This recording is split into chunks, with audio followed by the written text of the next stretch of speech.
Federico, we're back with another episode of Mac Stories Unwind, today sponsored by Unite 4. How you doing? I'm doing fantastic, John, and it's fun to be back on this second episode of the all-new Unwind. It's Yeah. The response has been really great from people. I was super happy to see that. We got tons of opinions about those chips. I can't believe people have so many opinions about chips, but hey. Chips are definitely a thing. You know, if you're interested in checking out Unwind, of course you can subscribe in Apple Podcasts, Overcast, Pocket Casts, Castro, whatever podcast player that you're using. But if you want more, you should subscribe to Unwind Plus, because we actually release this show a day early every single week now, without any ads and in high bitrate audio. And if you're a member of Club Mac Stories Plus or Club Premiere, you also get to join in on the fun of picking out media once a month to talk about in our AV Club episode, which we will have later this month. We're working on doing those picks right now in the Club Mac Stories Plus Discord. And I haven't looked at the poll recently, but we had a lot of really great picks there. So I'm looking forward to seeing what people pick. And then we'll record that live in the Discord, and those club members will be able to participate in that, ask questions. We may have one of our club members join us on stage to talk about it. And then it'll be published as part of Mac Stories Unwind too. So just go over to plus.club to learn more about Club Mac Stories. All members get Unwind Plus, but Club Mac Stories Plus and Premier members also get to be participants in the AV Club. All right, Federico, let's do a real quick bit of update about those chips. We have more chips, more chip updates. Okay.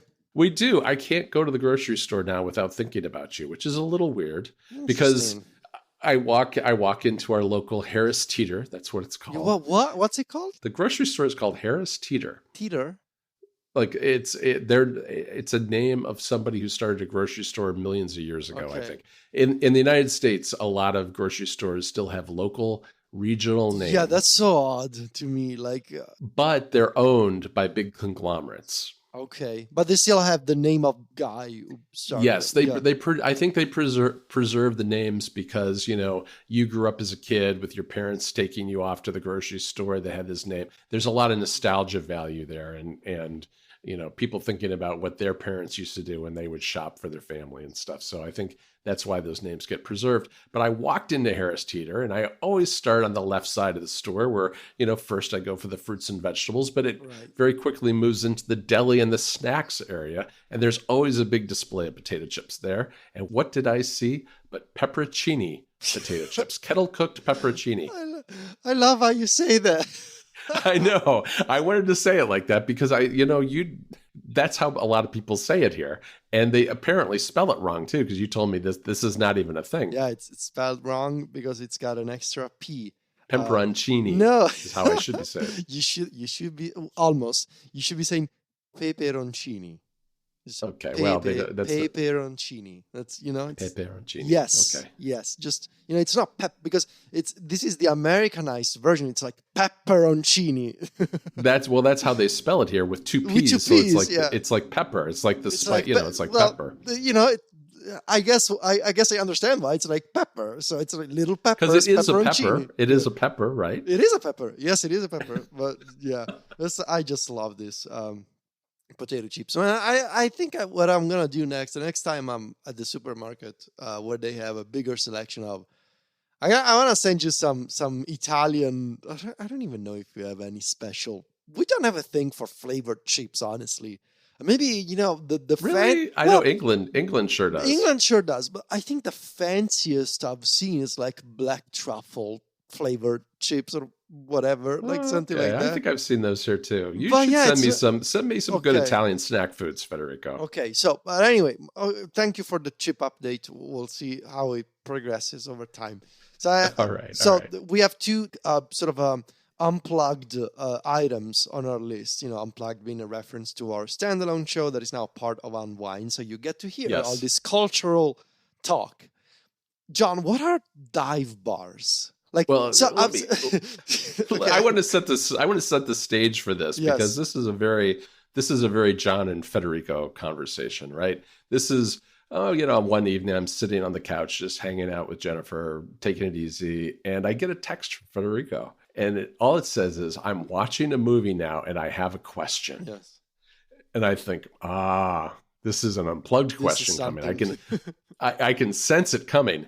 And then comes the question, what are dive bars? And my response is, we should cover this. I meant by having it on wine. So here we are. We're going to talk about dive bars, which is more of a state of mind than an actual thing. Interesting. Is how So I would put it to you. I'll tell you why I was confused, because for the longest time I thought, and again, with this cultural talk, you should know that I don't mean to be offensive to anybody, any region in particular. I get from Italy a very Hollywood filtered image of American society and culture. And so that's why so many things I say are wrong. I don't mean to be You were insensitive. sent down the wrong path here for I sure. was, yes. I don't know how or why, but at some point over the past decade or so, my brain made a connection that a dive bar was like this type of bar in southern in the southern part of the United States, where people would like hang out with cowboy hats and do line dancing. I thought I thought that was a dive bar, but it appears that it's not that's not a dive bar. No, I think my response to that was no. Okay. Because I thought, but you know those places from the movies when you have like it's like a place and there's like there's the men they have cowboy hats and they have like plaid shirts and and they're like, and there's the little round tables with more people and there's the guy that goes over there and it's like, man, would you like to go dancing or something like that? Yes. All right. So if I had to call that anything, I would call that a country western bar. A country western bar. Okay. All right. So we'll save that for another time. But a dive bar, to me, so when I say it's more of a state of mind than anything else, it really is a vibe. A dive bar is usually not very nice. And that's why it's called a dive. The Wikipedia entry literally shows a dirty toilet. Right, it does. And that's very much what the restroom in a dive bar tends to be. It's the kind of place where people go to vomit right on the walls and maybe pull the sink off the wall, right? I mean, that's what a dive bar is kind of like. And as Wikipedia says, it's typically small, unglamorous, eclectic, and old style, and an old style drinking establishment. And you may be surprised to learn that I have been at a few dive bars in my day. And the reason you go to a dive bar is, one, cheap. It's cheap. And two, it's convenient, I would say. And I will give you 3 examples of dive bars. Okay. 2 in Chicago. There was one called, and I sent you a picture because I found a picture online of Cal's Liquors, which is no longer there. It was one of the grossest bars I've ever been in. I mean, it's literally, everything was sticky. It smelled like cigarettes, and it had nothing going for it other than it was close to my office. No boss type person who I ever cared seeing me out drinking would ever walk across the threshold. Okay. So it was a safe place. Nice. Okay. And it was inexpensive, and it was a quick place to go for a quick drink after work with a couple of people if you wanted to do that. That eventually turned into like a Greek fast food restaurant. Very sad. So, and this is like, I'm talking about downtown Chicago. So, if you go to a downtown Chicago, a nice bar, you're probably going to get charged $8 for a beer. Right. But if you go to a dive bar, it might be $4 or $5. And you kind of wonder how they can do that. But Wikipedia says it's because of the cash only service. Yeah, sometimes it's that. So they're not paying their taxes, and they've got a really rundown building that they probably own and don't maintain. And that's why it's kind of a dive bar. There was another one called Stocks and Blondes, which still exists in Chicago under the L track. Stocks and Blondes? Stocks and Blondes, which literally was one of the most crowded bars I've ever been in after work, because all of like the the options traders and commodity traders at the Chicago Board of Exchange would go there after work, and it was relatively inexpensive, and it was kind of a sports bar. It wasn't quite as divey as Cal's, but it definitely fits the category. My third dive bar would be a place in my old hometown of Hinsdale, Illinois, which I'm no longer there. There was a bar. When I moved to Hinsdale, it was a dry community. There were no bars, and you could not sell alcohol in restaurants. Wow. Except that there was a dive bar kitty corner from the high school called Bellamini's. And I was in that place literally once. It was really not great. And I always thought it was funny that it was across from the high school and the rest of the town was dry. But I was in that place once ever when someone invited me and never went back because I didn't like it. It was very close to my house. But in any event, those are dive bars. They tend to be kind of run down, cheap liquor. And as Wikipedia, Wikipedia always does a good job. Wikipedia, I think the Wikipedia entry for dive bars was written by a dive bar. Just let me read you this. Once considered a derogatory term, dive bar is now a coveted badge of honor bestowed by aficionados looking for authenticity in such establishments. Well, to a degree. Devotees may describe a bar as very divey or not divey and compose rating scales of diviness. What? I don't know about that. I was in a town nearby since we moved to North Carolina that had a place called the Dive Bar, which I thought was an interesting choice to name your place the Dive Bar, because dive bars have their benefits, but their benefits really end at cheap liquor. That's about, I would say, all they have going for them, or maybe convenience if there's one nearby. Oh, okay. This episode of Mac Stories Unwind is brought to you by Unite 4 for Mac OS, which will revolutionize your browsing experience by allowing you to transform a website into a tailor-made Mac app. It uses lightweight WebKit technologies to allow you to effortlessly create isolated, customizable apps. What you create is limited only by your imagination. You can do things like create a dedicated app just for your streaming services like Netflix or Disney+. You can conserve your laptop's battery by using Unite for things like Slack, Discord, or WhatsApp with full notification support. It'll work with AI tools too, like ChatGPT or Midjourney, using them right alongside your other Mac productivity apps. And you can use it for things like music streaming services such as Spotify or Apple Music, or web-based podcast playback, using something like Overcast. There's a ton of different things you can use it for. And right now, for this week only, Mac Stories readers and listeners of this show can get 20% off Unite 4 by visiting bzgapps.com/MacStories. Again, that URL is bzgapps.com/MacStories. I'll put a link in the show notes too. Unite 4 also offers a 14-day free trial, so check it out today. And you can get it as part of a SetApp subscription. Our thanks to Unite 4 for their support of the show.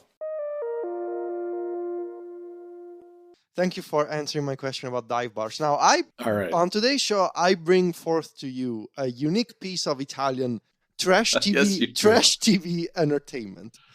So I asked you a question last night. I asked you, John, have you ever heard of the... Oh, actually, I put this in the document. Has John ever heard of the Italian dude who goes on TV and yells "goat" to people as an insult?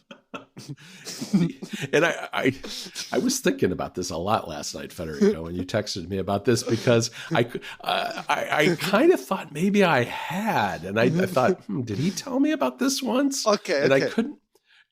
Tell me, but I don't remember. I didn't remember, and I started Googling a little bit, but then I thought, no, you know what? I'm going to let Federico tell me. Okay, so I mentioned this because I truly believe it's a unique piece of Italian pop culture and classic. It's in the history of Italian television, but this guy is also a problematic figure. So his name is Vittorio Sgarbi, and he is actually a very knowledgeable and popular art expert, like art critic.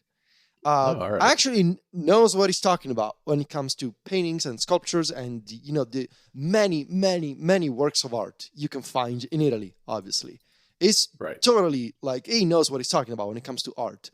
Unfortunately, he's also a bit of an idiot because because he, as with many other people in Italy, he eventually chose the political career.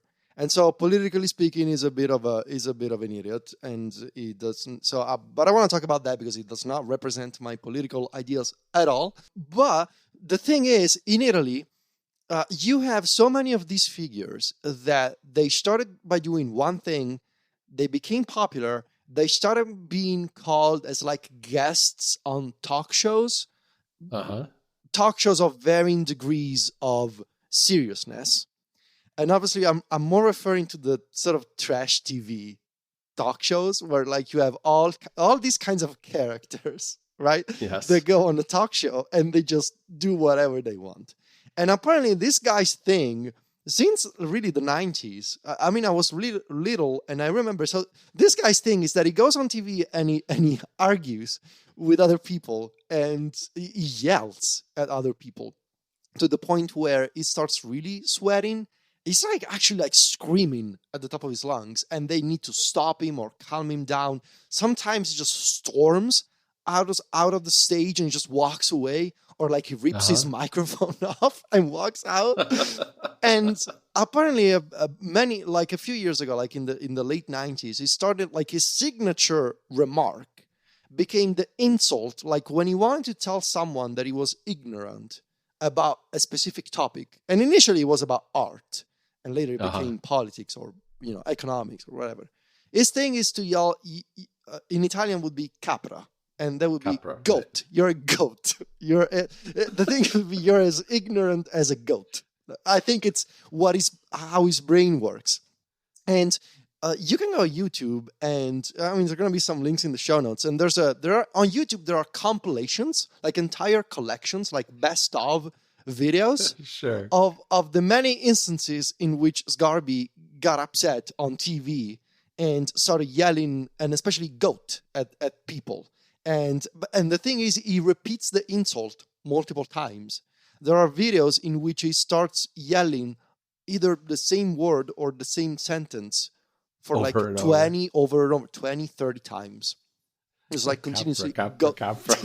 yes, and he points his finger. And another piece of his, when I said he's a bit of an idiot, there's going to be another video on YouTube, and I urge you to especially watch the last 5 seconds of this video, because he also became a congressman for our government. A couple of years ago, during the pandemic, he showed up at our parliament, at our the equivalent of Congress, while wearing a mask, but only on his nose. Okay. And he gave a speech. That must have looked ridiculous. Yes, go watch the video. He gave a speech. To other congressmen with just the mask on his nose, and he was escorted out by the parliament security. The video is, at the time it was upsetting. Now, sure. In hindsight, if we can laugh about this stuff, it obviously is an idiot. But it was upsetting, but it was also ridiculous. It was also ridiculous, and in fact, so many people here just laughed about it. It was like, yeah, what like the general vibe is like, oh, what an idiot, like and so that. But this is a unique piece of Italian. Like, if you ever come to Italy, I will watch these compilations. It's very entertaining in a weird way. Trash TV in Italy is a whole subculture, which we will explore more as we are doing these episodes on a weekly basis now. That being said, we should talk about our media picks for the weekend. We should. So I'll go first. Okay. Before we wrap up, I really wanna share this. So I'm a recent Phoebe Bridgers convert. John convinced me. He wore me down, as we previously talked about. Yes. He basically wore me down. It's like, you should listen to Phoebe Bridgers. I'm here to tell you that I guess I'm at the perfect time in my life to be to accept Phoebe Bridgers into my brain, and I am obsessed Like, I am catching up on the back catalog. Yes, like this is the perfect time for me in my life to appreciate Phoebe Bridgers. But my pick today is not Phoebe Bridgers. My pick today is The Record, the debut album from boygenius, which will be the supergroup made by Phoebe Bridgers, Lucy Dacus, and Julian Baker. Yep. These three, my understanding, I mean, you've known, these three for longer than me. My understanding is that 4 years ago, they came out with this debut EP under the name boygenius. Because they got to know each other. They were booked on a triple billing show, and they were asked to put together, like, I think a single as a trio. And they went to a studio and eventually came out as an EP because they have recorded 6 songs. And the thing is that Bridgers, Dacus, and Baker, they are the best friends. Like, they are these 3 best friends who got to know through, via different circumstances in life. And they've gotten closer and closer.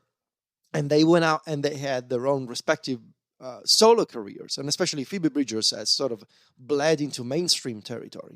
Phoebe Bridgers, you have it, Yeah, but they're all fantastic They're all musicians fantastic musicians. in their own right, yeah. And especially Phoebe Bridgers is maybe the more well-known of all the 3 of them, but they all are fantastic, all of them. And together as boygenius, I mean, John, this album, it's all I'm listening to at the moment. This is their debut album again. They did an EP 4 years ago. They apparently, so I've been reading about this. They apparently wrote this album about one and a half year ago, and they recorded it a year ago, and they've been sitting on this for a while. So what can you expect from boygenius? So boygenius, this is a classic indie rock, indie folk record. If you're familiar with Phoebe Bridgers, Lucy Dacus, and Julian Baker, you can expect the moody vibe of Phoebe Bridgers, the excellent writing of Lucy Dacus, and the many, many cultural references. Lucy Dacus is a voracious reader, and you can tell from the many cultural references sprinkled throughout the lyrics, and how Julian Baker refers to them, the sick guitar riffs from Julian Baker are all present here. This is sonically speaking, the record from boygenius reminds me of not just their solo works, but blended together, I can hear influences like Wheatus from the 90s. And I mean, Phoebe Bridgers actually covered Teenage Dirtbag from Wheatus a few years ago. I can also hear the Pixies, for example, here. I can hear all of this, like, early 90s sort of indie rock vibe. I can all hear it here. And go listen to a couple of songs. My favorite is, well, I have a couple. Not Strong Enough, I think, is my absolute favorite of this album. But I also really like Emily, I'm Sorry, which draws from a whole sort of serious situation that Phoebe Bridgers had in their personal life with a defamation lawsuit. You can go read more about this on the internet. I also love True Blue, and I gotta tell you, John, I cried when I listened and read the full lyrics of We're in Love. And there's some really serious lyrics. There's some really serious, We're in Love. Really heavy, heavy, I guess. Really heavy stuff. Really emo, really heavy emo, classic emo stuff. And I cried when I read, We're in Love. It's, written by Lucy Dacus, just a masterpiece of writing about the idea of like, what it means to fall in love with somebody else, whether they're a partner or a friend. And this question of like, if we meet in another life, will we fall in love again? And if you meet me in another life, how can you recognize me? Just a beautiful song. And there are so many lyrics that I can point out, like something that I can really relate to. Like, for example, I'm Not Strong Enough, when they sing, I can't stop staring at the ceiling fan and spitting out about things that haven't happened. That's something that I've done in my life. Yeah, it's just like the lyrics are fantastic. If you're like me, if you're an Apple Music subscriber, you really get the best experience there because you can follow along with all the songs. And whether you like Phoebe Bridgers or Julian Baker or Lucy Dacus, the 3 of them together, you can tell they love each other. You can tell that they have really refined this record. I've been reading how they spent a lot of time in the studio. There are pictures with the I forget the name of the mixing engineer of the album, but there's pictures on their Instagram account with this huge whiteboard and this like conceptual map, these mind maps for each song on the album, and all the details and the refinements. And Lucy Dacus, being an excellent writer, suggested a lot of tweaks here and there, like, hey, maybe you can add this line, maybe you can add this other sentence. And yeah, if you are a fan of lyrics like I am, you will like this record. If you are into emo, indie rock, you will absolutely love this record. So far, it's up there with Fall Out Boy for me in terms of album of the year. But right now in May, if I were to choose, I would probably pick this one as my album of the year so far. Yeah, it's really good. It's definitely one of my favorites of the year, and I think a contender for album of the year as well. I think, to me, what says it all is that I think about this album and I think to myself, would I rather see another solo album from one of these three women, or would I like to hear another boygenius album next, right? And that's a really hard choice, because I feel like together they're even greater than the sum of the parts. It's greater than the sum of the parts, basically. So yeah. Really amazing album, and I highly recommend it too. All right, Federico, we're going to leave that there as today's joint pick. I want to thank our sponsor for this episode again. That's Unite 4. We'll be back in another week with some more picks and some more interesting culture and stuff, because it's a never-ending well, actually. I mean, this is something Federico and I talk about all the time anyway. So check us out over at macstories.net. We're also on Mastodon. You can follow Federico by going to viticci.macstories.net, or me by going to johnvorhees.macstories.net. We're also on Instagram, where Federico is at Viticci. That's VITICCI. And I'm at John Voorhees, JOHNVOORHEES. Talk to you next Friday, Federico. Ciao, John.